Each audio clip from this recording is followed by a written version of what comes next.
We became good friends with Serge Jardin during our short period in Malacca. Together, once, we had what he remembers to be the best ever beer of his life, a Duvel. What else? His knowledge of Malacca and the history of Malaysia, country where he lived since 37 years, are exceptional, and he told us great local stories. He wrote many historical books and guided countless visitors around the city. His beautiful heritage residence used to be a guest house. We met him together with Charles, a French journalist and author as well, at the Portuguese settlement, and this is what he told us. Trained historian, because I never make a living out of history. I've never been a professional historian. Malacca now is a long story, more than 30 years already. In fact, this place, Portuguese settlement, the village of the Portuguese, and is one of my good souvenir of Malacca as a historian lover, to think that the people who are living here are the descendants of the Portuguese who arrived 500 years ago, and they are still there. A Portuguese as he was spoken 5 centuries ago, which today's Portuguese cannot understand, which we call here the Christian or the Cristão, the language of the Christian. Thanks to these two elements, religion and language, they managed to survive, to pass through the centuries, and they are still here today, which is amazing, considering there are so few of them, hardly more than 1,000 people. And yet, when you walk the street of this village, you look at the house, you see something different. You see the picture of the Virgin Mary, the cross of the Catholic religion. And when they celebrate their festival, Catholic festival like Christmas, Easter, San Pedro, a lot of beer are drunk. So definitively, you are not in any type of Malaysian village. You are in a very specific one, inhabited by descendants of the Portuguese. So for historian lover as I am, is definitively something unique about Malacca. And not only the Portuguese, but we do have also in Malacca some other unique communities, which also go back very far in time.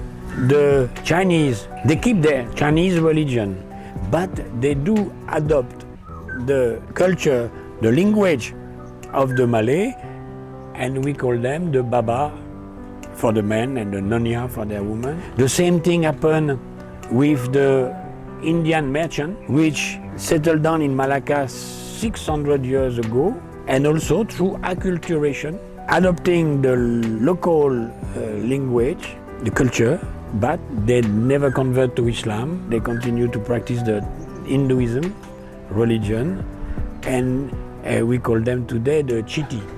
We do have a very interesting community, small one. We are speaking of few thousand people, but which give to Malacca a very unique colors, which you will not find in the place or other place of Malaysia, which was mostly born of the British colonization, industrial revolution around tin and rubber, and most of the people, the Chinese and the Indian migrants who arrived in Malaysia only at late 19th century and didn't give birth to the mixed community I just mentioned earlier.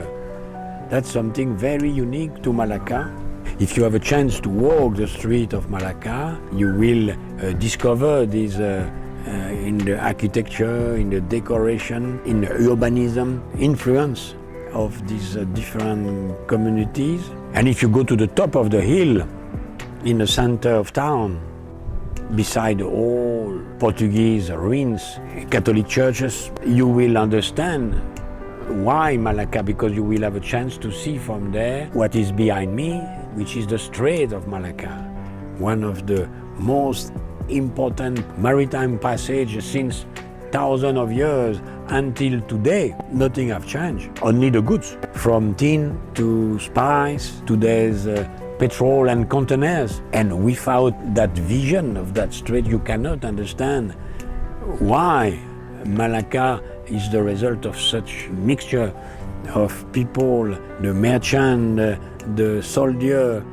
coming from all over the world to control or to trade. That's what make Malacca so thick. To the history of Malacca, I hope you to understand better why somebody attracted by history like I am is so happy to grow old and to live happily in the middle of the people of Malacca. Very interesting, isn't it? In our next episode, we will be talking to Sarah, the owner of El Sanctuary in Malacca. Thank you very much for watching. Till next time.